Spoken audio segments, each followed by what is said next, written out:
What's going on, guys? I am fresh off vacation and back in the basement. As per my last video, or one of my last videos, I talked about bringing the Fuji 10-24 as my only lens for travel to do vlogging and photos with, and that's exactly what I did. I brought this lens, the X-S10, with the 10-24 lens only for vacation, and just wanted to talk about my experience and show some results with some photos to share. So my intent was to keep the camera bag light, as always. Sometimes I do carry two cameras, two lenses, or three lenses, but in this instance I decided to take the 10-24 as my only photography lens because I've only used this lens really for vlogging at this point. When I'm sitting in the basement like this, 90% of the time for the last few months I've been using this combination, the X-S10 10-24, and right now I'm using my phone, but this would be my setup right here for normal shooting. But I got my phone instead for today, since I'm going to be holding this in my hand a lot. As you can see, I'm flashing up and down. And I never use it for photography, and I think my hesitation was because I do shoot with a lot of prime lenses for Fuji and Micro Four Thirds, and if I do bring zooms, I would want to bring my 18-50 Sigma 2.8 because that's a small, kind of standard zoom, especially fits this camera body really well because it doesn't have IBIS built into that lens, but this body does have it. X-S10 does have that, so it's kind of like a perfect match. Even without the aperture ring that it doesn't have, this has the Pasm dial, so it kind of fits this aesthetic really well. It's almost the same size as this lens in a way, and I think it's a comparable, probably 1-2 punch for a future travel where I take this lens as well as the 18-50, but that's for another video. But what I liked about this lens is the focal range really gives you an opportunity to do vlogging and photography in decent light without having to switch lenses. And I found that was kind of where I was lacking if I was going to do any vlogging or take any videos where I was going to actually turn it to myself. That's where the challenge was going to be. If I was shooting video and I wasn't going to get behind, in front of the lens, then any other lens that I would normally shoot with would work, which would be the 16 2.8, the 23 f2, or even the 35 f2, at times. So those would be my travel lenses, for the general, for 90% of the time where I'm doing general photography and even some video. But now that I'm starting to vlog and document the process, I want to be in the video sometimes because I as well as documenting my family and the travels and what we're doing, I also want to show that I'm there, and also, do some clips where I'm documenting what we're doing. So, while having this lens, I can get to the equivalent of 15 at 10 millimeters, and then go straight to a 36, millimeter, which is like the sweet spot for photography for me, because I like 35 to shoot just anything photography related. So that kind of gives me two lenses in one and two different styles of shooting, photography, vlogging, all in one. So that's what I loved about it.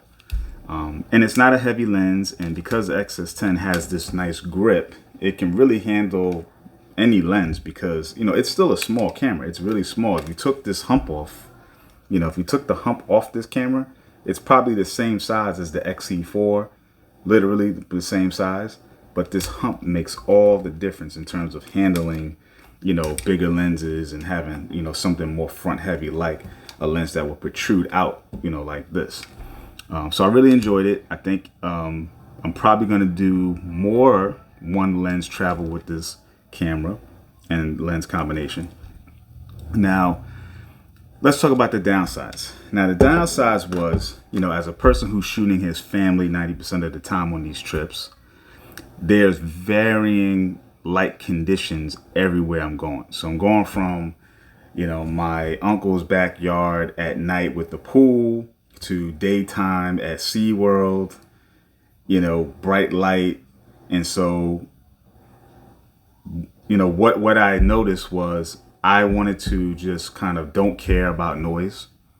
And normally I set my cameras to kind of top out at 6400, and even then I'd like to be at 16 or less to get clean images. But when you're shooting for family and it's not professional work, I think we kind of got to let noise go out the window and worry about the moment and the composition.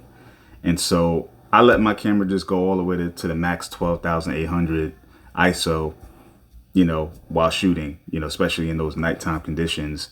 I use the onboard flash quite a bit, and that's something that came in handy for a little bit. I don't like the results so much because it's too direct, but I don't necessarily like carrying an extra flash because, again, you're shooting your family. You want to be discreet and not the guy with the camera. Although you're the guy with the camera, you want it to be you want to blend in and kind of melt into the background while you have this thing with you. And so having an extra thing on top of it is, even more distracting. So I choose not to bring a flash in most instances, and just go with as fast a lens as I own, which are two f2 and 2.8s, and that's good enough for me. I don't need any more than that. And you just also got to find the light. Try to get the shots where the light is, and that can help compensate for that. But this is an f4, and that's where the challenge was. At some nighttime conditions or low light, not necessarily night, but low light conditions, where this would meter to a 12,800 ISO. But the upside of that is when I look back at the photos, they weren't that bad. Like 12,000, I would think that, we're going past 64, so I was seeing 5,000, 8,000, 12,000, and they weren't that bad. And with a little bit of noise reduction, also the composition outweighing the noise anyway, like it's such a good photo or a good moment. It might not even a great photo, but it's a good moment.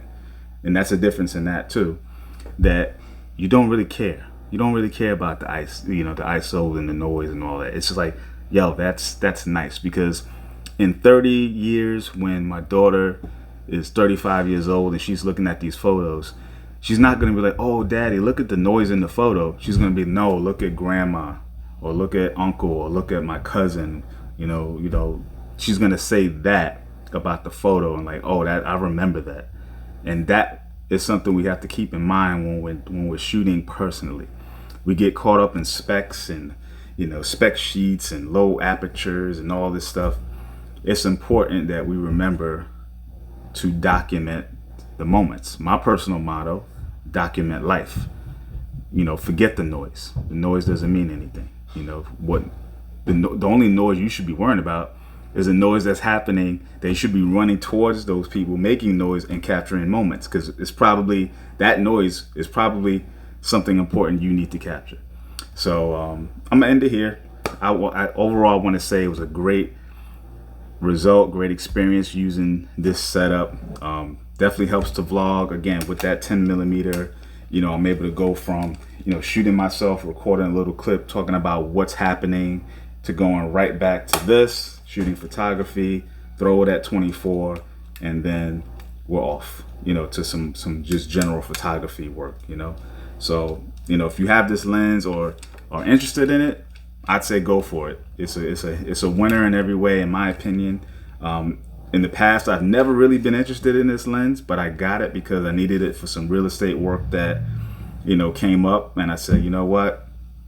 It's probably a good investment to have, and so I bit the bullet for the job, and then I end up keeping it. I thought I was just going to use it, for the job, and then just sell it back, and just whatever the difference is, the job would have covered it for the most part. But I end up keeping it, so it's part of my arsenal for now. So that's it. See ya.